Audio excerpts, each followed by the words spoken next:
الخبر التاني بقى، احنا بنقول اهو، احنا النهارده ايه، اول اسبوع في نوفمبر، صح؟ احنا بنقول اهو يا جماعه وبننوه من اللهم دلوقتي. بلغت اللهم اللهم فشل. بلغت اللهم فاشهد. نوة المكنسه جايه الاسبوع الجاي ان شاء الله، يعني يا ريت ناخد احتياطاتنا ونشوف الدنيا فيها ايه، ونظبط بلعاتنا، البلاعه اللي نفسها تترفع، اللي البلاعه اللي عايزه تتسلك. يعني احنا بنقول اهو من قبلها باسبوع، ارجوكوا يعني نتفادى الكوارث من فضلكم. الموضوع صعب، الموضوع بتيجي تكنس، فيعني يا ريت نهتم بالموضوع من فضلكم، من فضلكم. يا دعاء قالت لكم اهي، مفيش حاجه بعد كده، هنجيب مين تاني يقول يا نجيب مين جماعه؟ تاني؟ مفيش حد خلاص هيقول. يعني في صوت بعد صوت دعاء.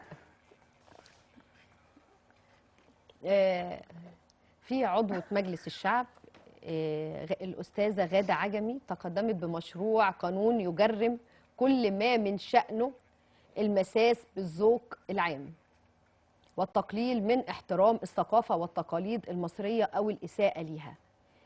بنحيي الدكتورة غادة بصراحة على المشروع اللي هي اتقدمت بيه لمجلس الشعب. الناس ما عادش عندها احترام لعادات ولا لتقاليد ولا لثقافة ولا لأي حاجة أبدا. عايزه اقول لك على حاجه كمان في الموضوع ده، قانون الطوارئ اللي طبقه السيد الرئيس الاسبوع اللي فات.